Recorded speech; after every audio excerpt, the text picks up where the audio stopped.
Fishing is fun, but hooking is the only way. We're gonna show you how to catch some fish today.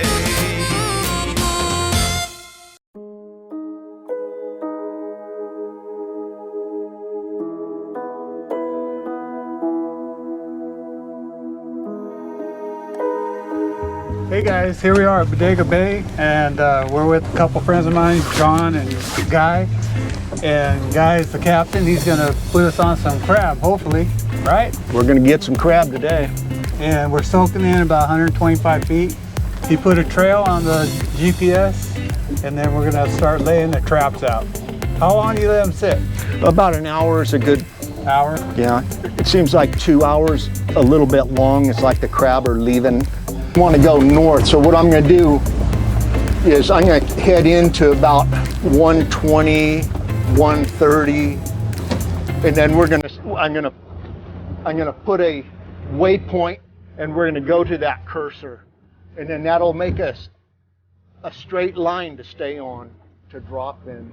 But this area right here has been producing some better crab. So we're going to be in how deep? We're going to be in 120, 130, somewhere in and around. I could make a waypoint north, and we could that handheld plugs in up here, so we could have it outside, and then you just steer it just like, you know what I mean, just like a car. So I could idle this thing up. Is this about 7 or 8 miles per hour? Throw that in there on the floor.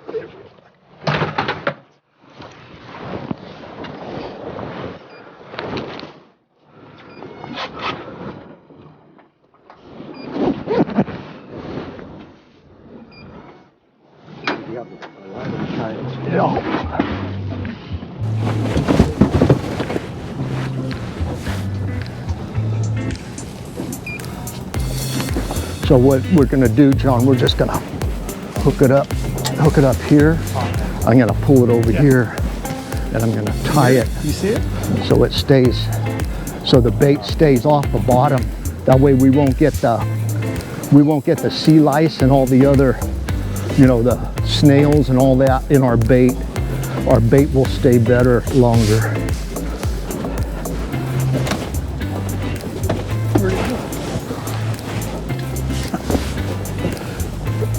Are we ready, Alan? Yeah. Do you want to mark it? Okay. Okay, we're putting in.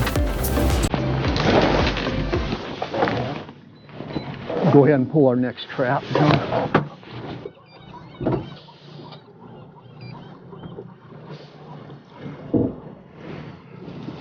Ready? Okay.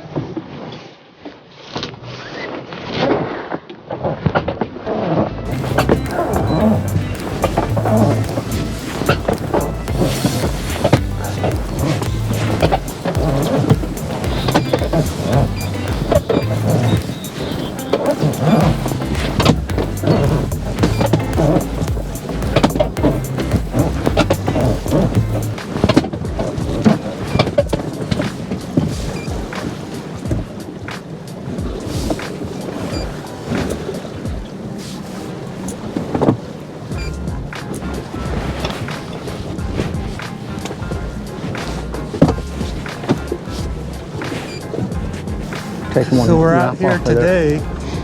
We got time. Guy and John, my dad used to go with these guys all the time.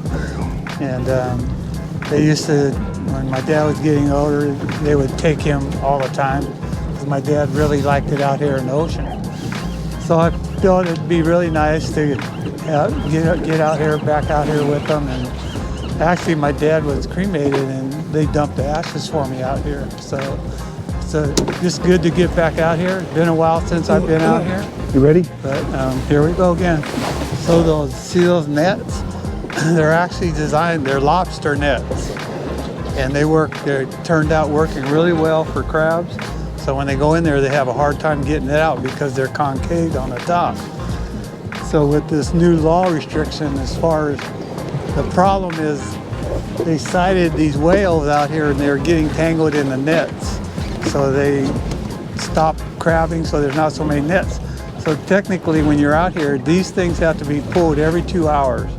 You can't soak them that long. So every day you go home, you got to bring them back with you. Not like before where you just leave the pots out here and come back, you know, a week later. Ready? That's one of the reasons why I think you're getting more small crab, is because the small crab are staying in here where the big crab could get out really easy.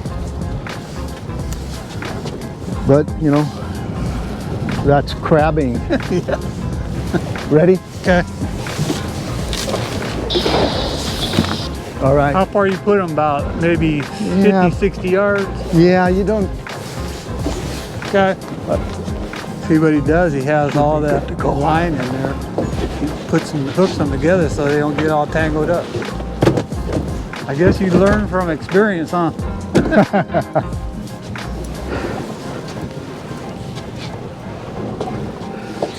When we wind them, this line, we just have it go right into the bucket. We don't even touch the line.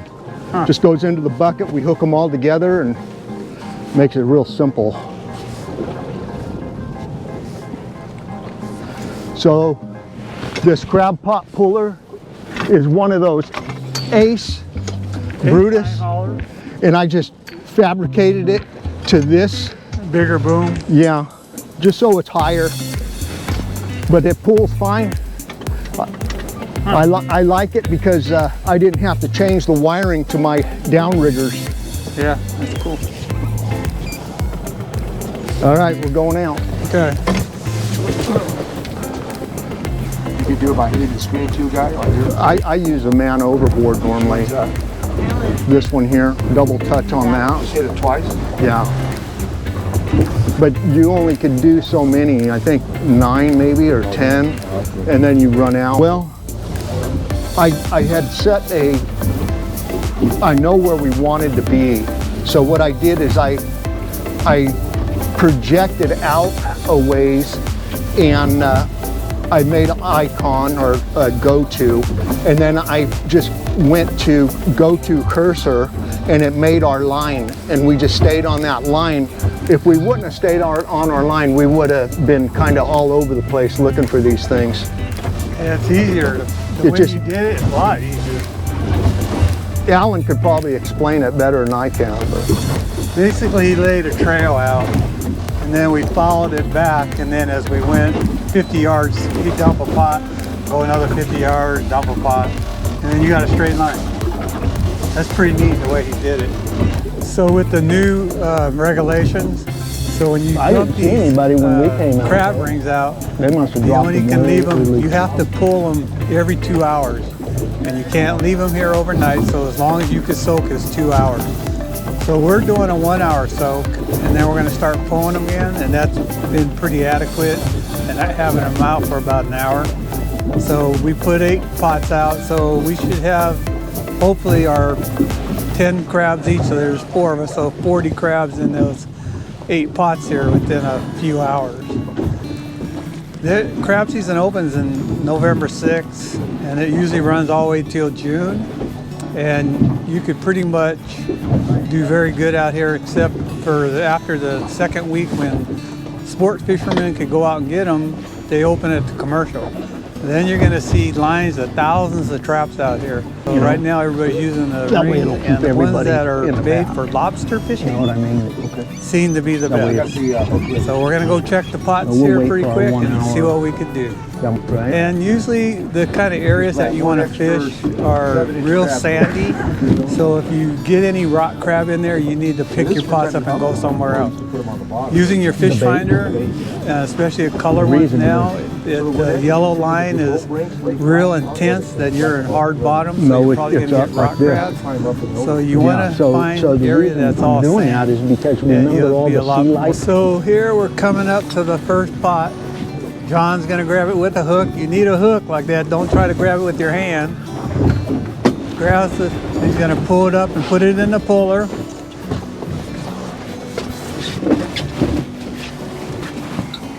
So we grabbed the first pot. That beats the heck out of pulling with your hand, huh? Because we want to see how it lays the rope perfect.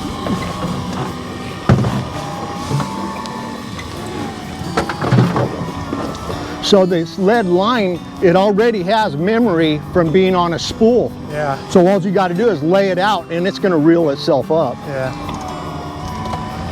Well, actually, the lead rope, when they put pots out, they tell you to use it so it doesn't float to the surface, so the boats don't run it over.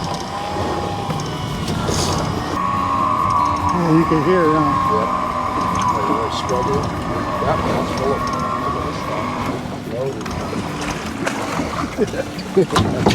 That's a good one. There you go.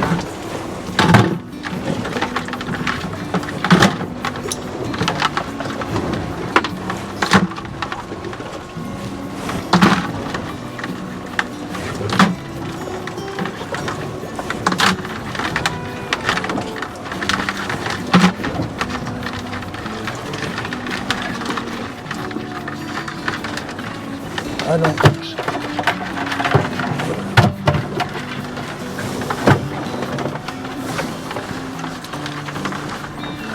All right.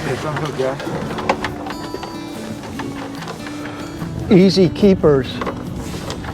So these got to be 5 3/4. Correct. So we're easy 5 3/4. This right here is actually 6 1/4. There's keeper. Turn on that live well.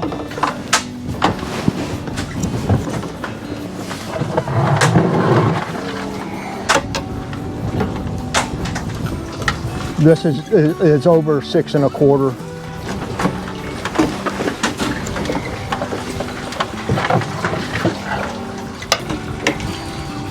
And that's about 6 1/4.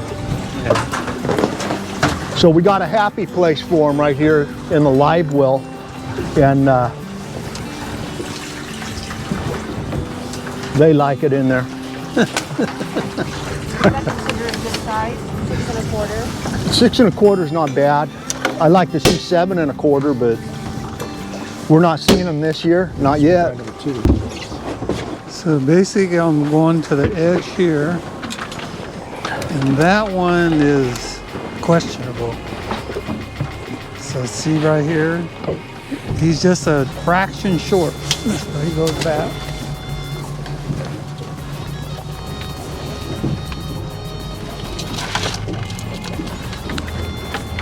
That's an easy keeper there.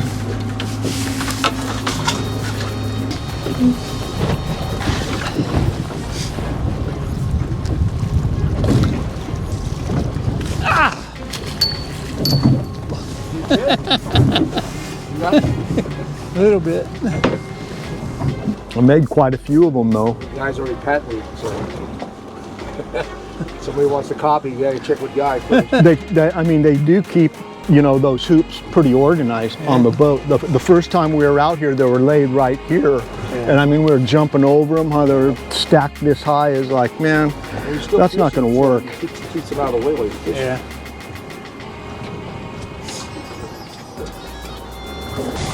He goes like, I've been waiting all day for this. He should have said earlier, he could have took it.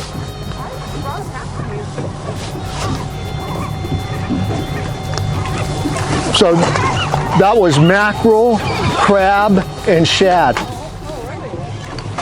I can save you my shad when I put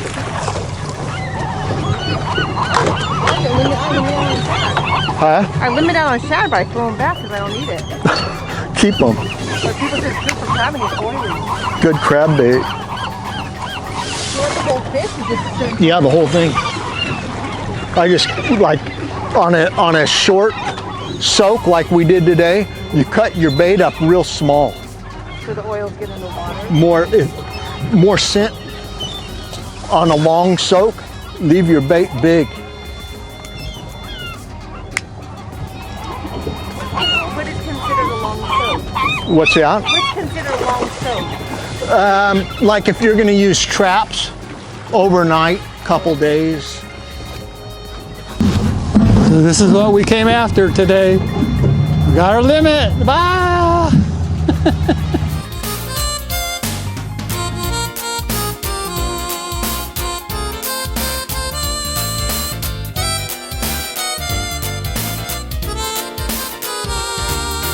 Fishing fun, but hooking is the only way. We're gonna show you how to catch some fish today.